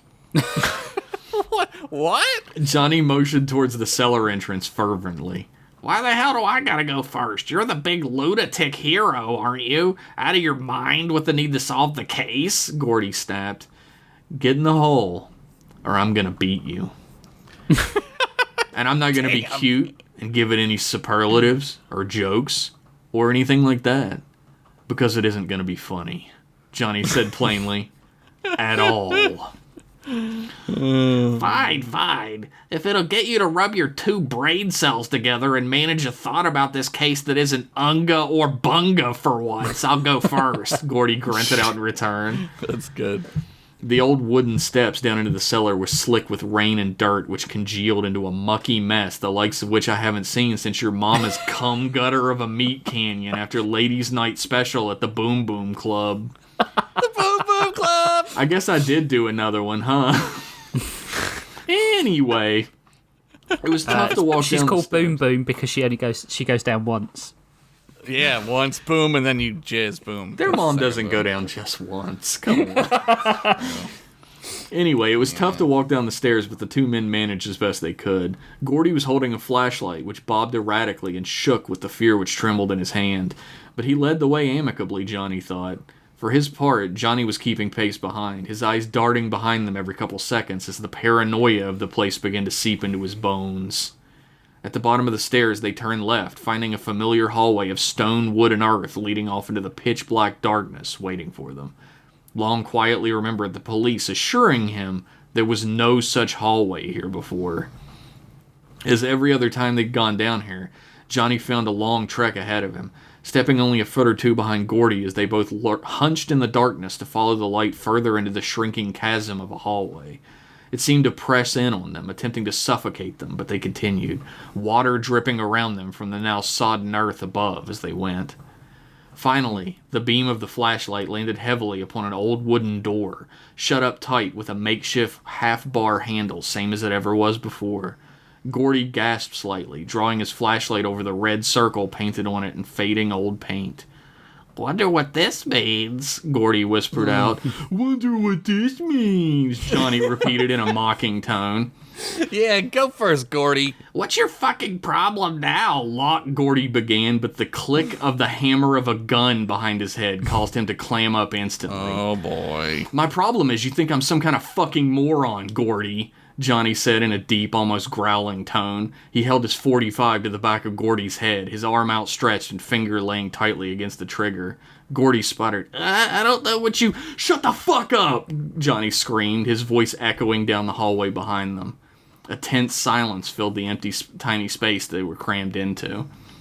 You don't think I noticed that you just so happened to kill Calder with my gun that I checked out from the gun locker with my code? You really must think I'm some kind of fucking idiot, don't you, Gordon? Johnny spat out his words like they were venomous, his teeth gritted through half of them. Then I just, conveniently had an episode while you saved the day and rescued me like a fucking damsel in distress? Gordy attempted to speak, but Johnny pressed the gun into the back of his head tighter. You don't have a speck of fucking blood on you, Gordy. You expect me to believe you did battle with a spider monster in a 7x7 room and didn't get a drop of blood on you? You shot Calder and then sapped me out with something and dragged me out. You're out of your mind, Log, Gordy began, feeling the gun pressing against the back of his head harder, but not stopping this time. I didn't fucking shoot Calder. She's the one who gave us the go-ahead to check back at the Brooks house. You don't remember any of that? She was right. You're out of your fucking mind here. Shut up, Johnny screamed, his voice echoing again. You're not gaslighting me out of this one, you little fucking incel scumbag. I saw you shoot Calder with my own 2 eyes. You think you're so fucking clever, leading me around like a lost puppy, huh? We should go back to the Brooks house. We'll find answers there. Fucking pathetic, man.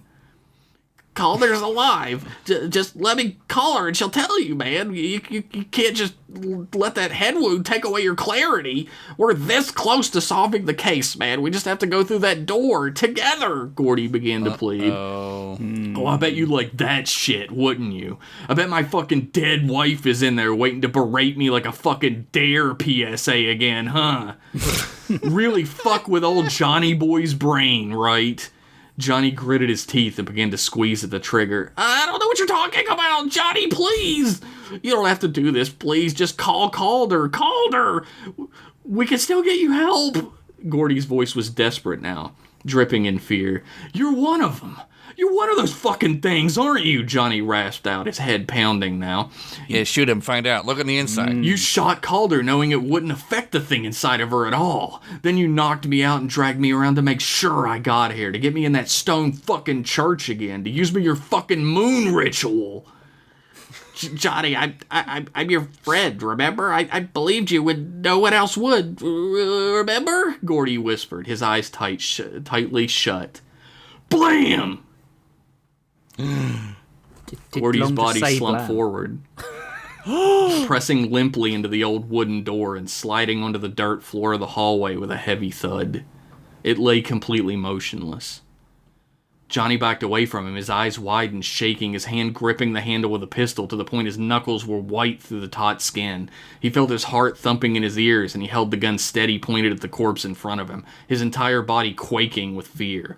He had seen these horrors, these black undulating masses of cancerous flesh rip their way out from inside of the human body before, releasing each disgusting chitinous leg out in the open air with rivulets of goo and blood which poured like hard rain into the earth as the herald to the indestructible, ravenous beast within.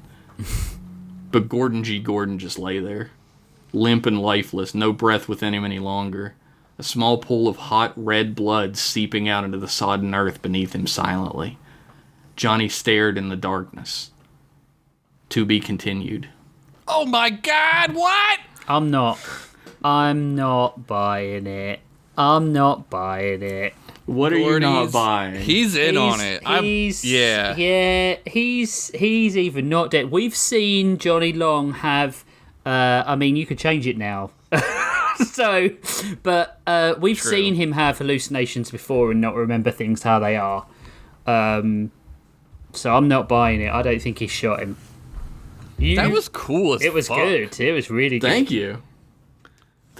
I was like, this is like the most intense episode of the show I've ever written, I think.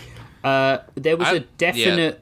Yeah. When the hole appeared, for want of a better word, you could see them both change completely, like as characters. Yeah. It was really good. It was very subtle, but it was very good. Yeah. The turn when Johnny was like, "I'm just gonna beat the shit out of you," like I'm not even gonna fucking like. That's like really, really. I was like, "Oh shit!" Like I felt like this guy's not fucking around anymore. He's been pushed so far now. Like he's either lost his mind or lost his mind. Either way, one way or another. He's lost his mind, and he's like terrified, and he's completely alone. Well, or is he? You know what I always say. Better to be alone than to be with Gordon G. Gordon. He does always say that. It could be worse for Johnny Long. He could be Pavlov Flinch. Yeah. So, I feel like I'd rather be around Flinch than Gordy, to be honest with you. At least he's got Choco Tacos in his pockets, you know? And a Game Boy you might be able to play occasionally. You might be able to watch him play some Pokemon. How do you still have a Choco Taco, Flinch? They stopped making them like 5 years ago. Those things, I'm pretty sure like they don't go away. Yeah. They can survive a nuclear winter. It's like a Did you ever see those like time lapses of like ice cream sandwiches and how they turn into like fucking weird gel? It's like crazy. Oh no, but they're so good. They are good, but they're probably not good. No, they're definitely not good for you, for sure. They're certainly not good for you. It's really, it's bringing me intense joy that everyone is getting just as paranoid and unsure about what's happening as Johnny is. Dude, it's fucking like, it's like Twin Peaks-ish, but like it actually makes sense. But you're like delving into that like, what the fuck is happening? What's real? What isn't? Yeah. You're like, I don't know what's real, which is great. I love that. Oh, also, it gives you a sort of freedom in your storytelling that, like, you can pick the parts of the story that are relevant and drop anything you're not vibing with, which is quite nice, right? You can have an episode where Johnny Long thinks one thing, and if you don't like it and you don't want to write it again, you can just completely drop that and regard it as a hallucination, and then do something different. I could do that, but They do that on Yellow Jackets like very well. Like where you're like, what, like, not like how Lost did it, where they'd be like, "What was that?" But in like Yellow Jackets, they do similar things, but then they're like somebody would be like, "What about the girl who fell off the cliff?" And they're like, "What the fuck are you talking about?" You know? And it's like they just like move on from it, but they acknowledge that it was a thing. Yeah. It's crazy. I have not retconned anything via hallucination yet. It's fun that I can do that. I didn't think about it. Have you done that in real life? It's super fun. I've retconned experience by booze before, but That's very similar. It's very similar. Yeah, That was great. It was thank really you. good. Thank you very much. I'm glad we ended with that one. Yeah, when I found out I was going last, I was like, good. I'm really gonna go out with When a bang. did we decide? Did I say that we were? You or said did it and we trusted you. Yeah, But I think it's right. Wow, amazing. I think you were That's right. amazing. We trusted you Yeah, without question. I'm usually right about stuff, so that's cool. truly. Sounds bullshit to me. Sounds real to me. It's bullshit, but I believe it. Oh my god. Oh man, I enjoyed this episode. That was three was great, killer yeah. episodes. This is one of my favorite Agreed. episodes we've done. Yeah. Yeah. Well, also, it feels like the stories are coming to some sort of tension point. Like this is a clear sort of like this is when shit started going wrong episode. Not for Yeah. us, for the characters. Well, I mean, Well, we'll Maybe see for in us. hindsight. Like, Yeah, it might be for us. it's September 9th, so whenever this comes out in a week, guess we'll see where we're at then. anyway, R.I.P. Gordy. Or is it? He's not gonna. He's Rich gonna is come back. not believing it. He is refusing to believe it. Which will make you do I it think- now, even if no. No, I have my story planned. Like Yeah. I really set that, like, at the beginning of this story, I was like, this is the beginning, here's the middle, here's the end.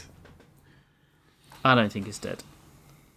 I don't either. We'll find out. Not completely. I mean, he might be dead physically, but he'll be back somehow. Or he might come back he'll be like Myrtle. Yeah.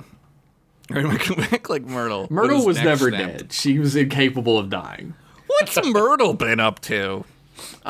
Being completely useless as an assistant to Kayla. Like, What a sweet gig.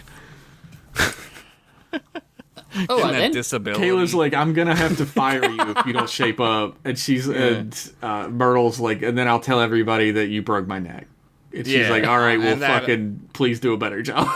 and that I'm a dead zombie. Yeah, okay. She's like, well, please do a better job then.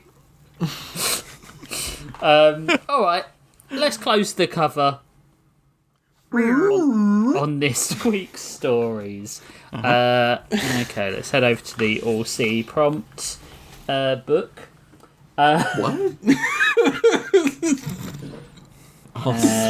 The first one is.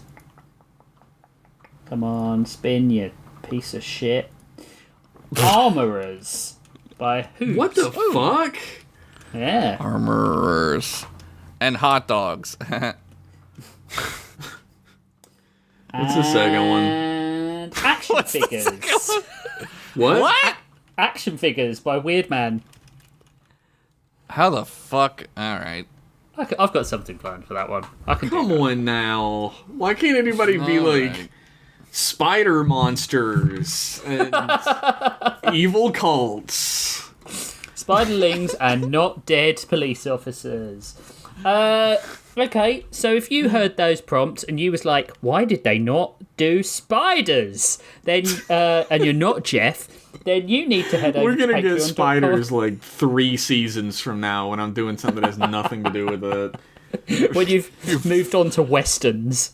Yeah. You strictly move on to rom-coms. You're in your rom-com phase. This season I was thinking about just doing a straight up mystery story that didn't have any horror in it, so I might do that next season. But your horror is so horrifying. Yeah. I'm writing makes- I'm writing like Sonic the Hedgehog horror fan fiction is what I heard through Reddit. Creepy pasta. We're still, yeah, I guess. That's fair. You're still thinking about that. I just found it really funny. I totally forgot about it. I like it. I tell people I like it. I write shitty creepy pasta for the podcast all the time. So, Oh boy. All right. but if you've got, if you want to put creepy, shitty, whatever, Pasta. I fucked that up. Big Shitty fan of Josh creepypasta. making fun of me for holding onto a grudge. No, I wasn't making fun of you. I wasn't. I forgot about it. I was like, what are you talking about? It's one of the things I remember most because it was obviously meant as an insult, and I was like, people love creepypasta. Like, Yeah. That's true. Creepypastas are dope. it's fine. But if you think you can do better prompts and encourage better stories, you can't encourage any better than what we've got. You need to head over to patreon.com/storylords, and for as little as $5 you can read some of the stories that we have. Come on. You can suggest prompts. You can get access to Afterlords, which is a sidecast that we do once a month. For $10, you get access to the other sidecast we do that month, which could be anything from Redesigned by Committee to another episode of Afterlords to Cunt Rushmore to what's the other one we do? It's the one you guys need to do in lame man's terms. Oh, in lame I'm the man's only one who's done it. terms, so yeah. Oh, far. yeah, I gotta do we need that. to do one of those. I don't want to go next though because yours was funny and I didn't want to do I was just gonna. You don't just have a to be nerd. funny. Is the No. thing? Yeah, that's what they always say. I write. It's that's, worked like, out well for over you half so my- far. Oh. That's what we call the alley oop. Over half of every story I write has no comedy in it. Don't even worry about it. Yeah, but it's good. Make your in $25. lame man's terms good then. Oh, okay, yeah, I got it. Why didn't you say that from the start? Now I know. For the $25 Masterpieces tier, you get a personalised thank you each episode, a quarterly hangout with the Lords, which we've done 2 of now. We did a writing workshop and a Jackbox episode. Both of them were really fun. You also get everything that I've mentioned before. For the next tier up, which is the $69 a month tier, the Timmy Blackcrest Memorial Fund, you get... R.I.P. Rip Terry, unless he's back. Oh, no. He's sorta back. It's sort of back. Yeah, I guess. I think Timmy Blackcrest is actually dead, canonically. But you also get a Discord profile pic done by me. You get a title. And then for the $100 Lord of Blowjob. Lords tier, you get, after 6 months, a personalised, individual, never to be repeated piece of merchandise from us. But you have to stay for 6 months. I'm not sure. I'm Twinkalicious. I'm not That's sure for how sure. the logistics of that, but we will figure it out. Especially We'll if you stay figure for it 6 out. months. No, we can do this. This is easy compared to other things. Yeah. Living is what I mean. That patented Josh Henderson cry for help right here under the wire at the end. I'm with him. I support Yeah. all these cry for help. Thank you. I'm the biggest nihilist, second biggest nihilist on this podcast. So Who just deleted all their stories from the fucking recycle bin? Who the he fuck said just you're did the that? biggest nihilist. He was saying that. yeah, second. I know. I'm talking to you, Jeff. Who just did it? Did I? It was me. It was me. I'm not sure what you're getting at here. I don't know. I don't even know. I don't know. For more information on the show, you can head over to storylords.page or storylords.card.co. That's card with 2 We're all R's. just trying our best out here, right, guys? As long as everyone has fun. You can re-listen to seasons 1 and 2 of Storylords on YouTube. They're all up. I'm going to tell you something. You probably need to go back and listen to season 1 and 2 because things are going to happen. We don't have any more reviews on iTunes, so whoever hasn't done one, you need to get your shit together. Head over to iTunes. No, I haven't checked, but I'm just assuming. I mean, you're probably right. Yeah, and leave us a review because we love the reviews. They're always really funny. We always read them out. So I'm going to do my usual, read the Patreon fans. We have 2, count them, 2 Emperors of Emperor Lords now. We have Squid Ludwig.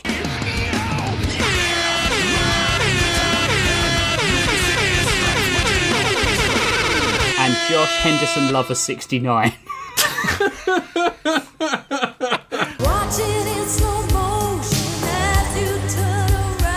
I love you too, sweetheart. Promise you that is not me. It would be really weird to just be like, I'm going to give my own Patreon $100. I'd be giving $100 to make $33. Yes. It's the worst money laundering scam that ever existed. I'd just be giving you guys $60 each month. And then we have... Thanks, Josh. And then we have 4 Timmy Blackcrest Memorial Fund patrons. John Anderson, what the fuck? Who is the what do we call him? Our Minister of Propaganda.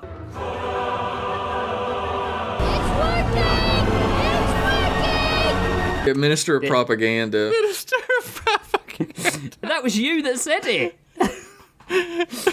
Then Malonite, who's our Law Minister. Here we are, born to be king. Then Sean Tabor, who is our Minister of Shadows because he's Tabor the Dark King. Right. I'm happy. And Stephen, who is the concubine of patrons.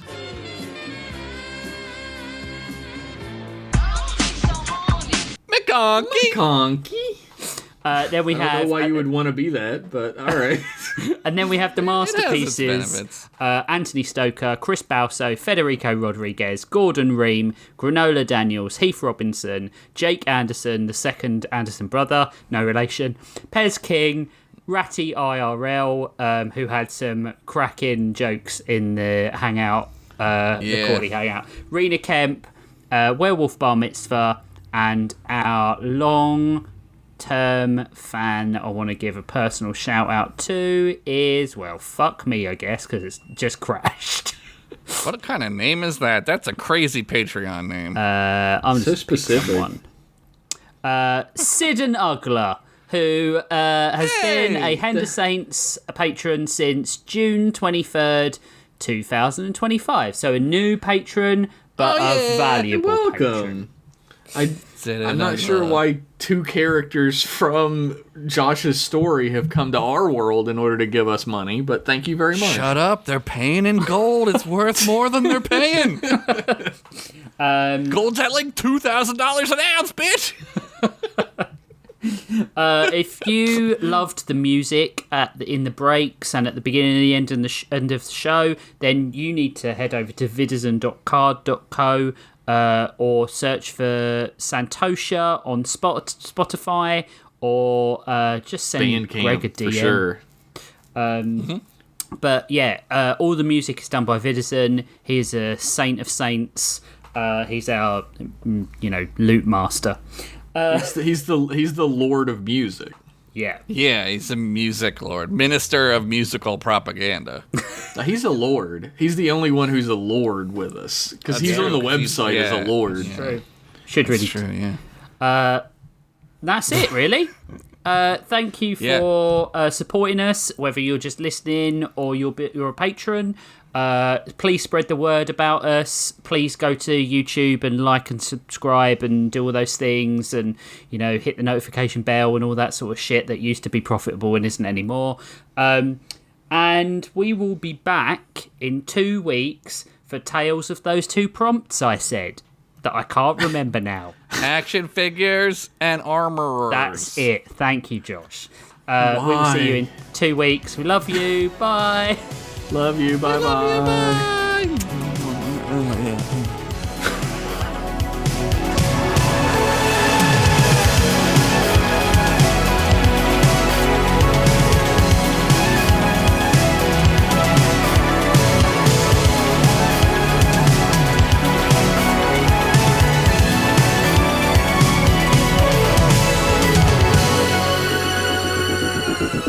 Yeah.